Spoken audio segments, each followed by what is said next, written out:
नमस्कारम दोस्तों क्या आपने कभी सोचा था कि जिस योजना ने करोड़ों भारतीयों को रोजगार दिया उसे अचानक बदलने की जरूरत क्यों पड़ी।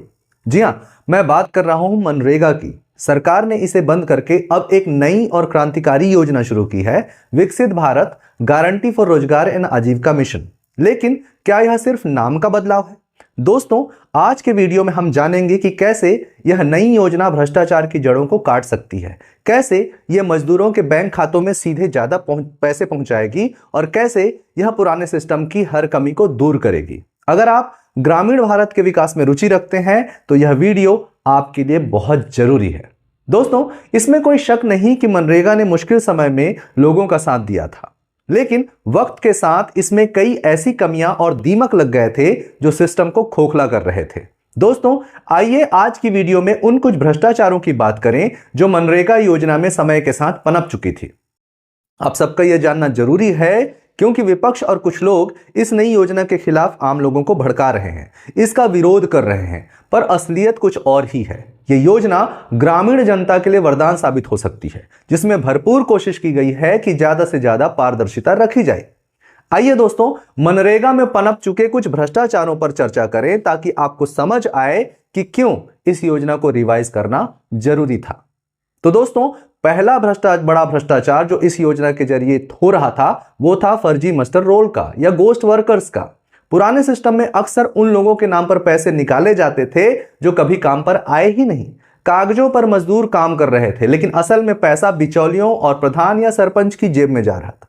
दोस्तों, CAG controller and auditor general in India की रिपोर्ट के अनुसार कर्नाटक जैसे राज्यों में हजारों मृत लोगों के नाम पर करोड़ों रुपए का भुगतान इस योजना के तहत किया गया था।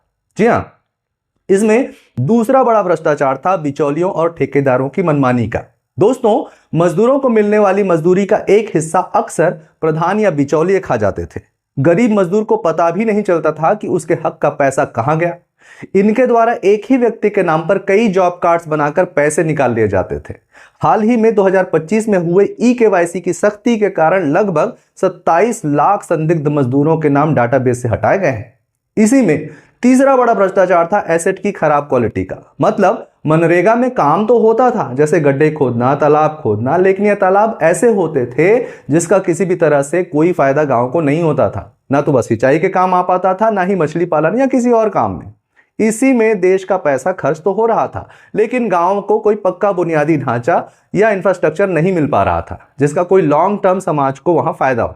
दोस्तों, अगर हम नियम के मुताबिक देखें तो मनरेगा में सारा काम मजदूरों के हाथों से होना चाहिए, लेकिन भ्रष्टाचार के लिए ठेकेदार क्या करते थे? वे अक्सर जेसीबी या अन्य मशीनों से काम करवा लेते थे और मास्टर रोल में मजदूरों का फर्जी नाम भरकर श्रम लागत का पैसा अपनी जेब में डाल लेते थे। चौथे नंबर पर अगर देखें तो भुगतान में देरी, यह बड़ा भ्रष्टाचार था। मजदूरों को पसीना बहाने के हफ्तों और महीनों बाद तक अपनी मजदूरी का इंतजार करना पड़ता था। पैसे का भुगतान नियमित और वेल मैनेज नहीं था, जिसकी वजह से ग्रामीणों को समय और जरूरत पर उनका पैसा मिल ही नहीं पाता था। तो दोस्तों, ये थे वो भ्रष्टाचार जो इस योजना में भर गए थे, जिस पर हमने अभी बात की।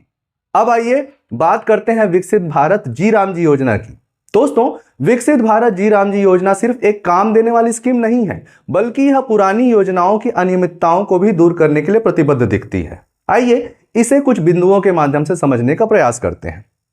दोस्तों, इसका पहला प्लस पॉइंट है ज्यादा दिन, ज्यादा काम, ज्यादा पैसा।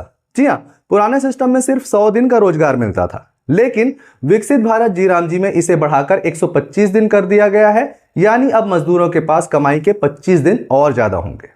इस योजना का दूसरा सकारात्मक पक्ष है डिजिटल पारदर्शिता या जीरो करप्शन का। जी हां, अब कामगारों की हाजिरी फेस रिकॉग्निशन या जियो टैगिंग के जरिए होगी। यानी कोई भी प्रधान या बिचौलिया किसी की भी फर्जी हाजिरी नहीं लगा पाएगा और पैसा सीधा हितग्राही के आधार लिंक्ड बैंक खाते में जाएगा।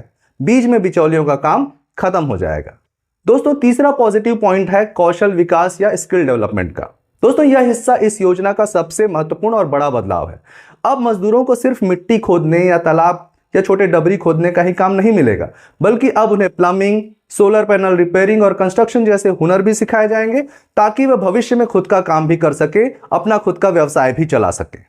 दोस्तों, इसका चौथा महत्वपूर्ण बदलाव है पक्के और टिकाऊ काम का, पक्के एसेट निर्माण का। इस योजना के तहत अब अमृत सरोवर, पीएम आवास और कम्युनिटी सेंटर जैसे ठोस काम होंगे जो सालों साल गांव के काम आएंगे, जिससे देश और टैक्स पेयर के पैसे का सही उपयोग गांव में जरूरी इंफ्रास्ट्रक्चर निर्माण में हो सकेगा।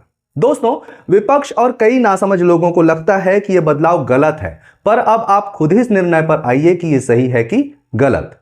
दोस्तों, सरकार का कहना है कि अगर 2047 तक भारत को विकसित राष्ट्र बनाने का लक्ष्य पाना है तो यह हम लक्ष्य पुराने और ढीले सिस्टम के साथ अचीव नहीं कर सकते। हमें एक ऐसी योजना चाहिए होगी जो मजदूरों को सिर्फ मजदूर न बनाकर कुशल कारीगर बनाए और उनकी आर्थिक और सामाजिक कद को बढ़ाए। विकसित भारत जी राम जी योजना का लक्ष्य है ग्रामीण अर्थव्यवस्था में जान फूंकना।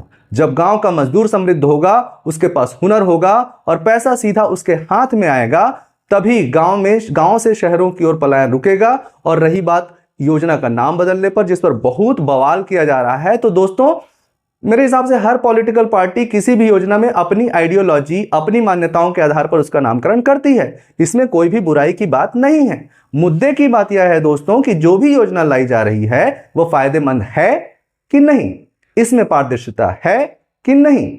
अगर यह है तो मेरे हिसाब से नाम में कुछ भी नहीं रखा है। दोस्तों, मनरेगा से विकसित भारत जी राम जी तक का यह सफर भ्रष्टाचार से ईमानदारी की ओर, गड्ढे खोदने से भारत बनाने की ओर एक बड़ा कदम है।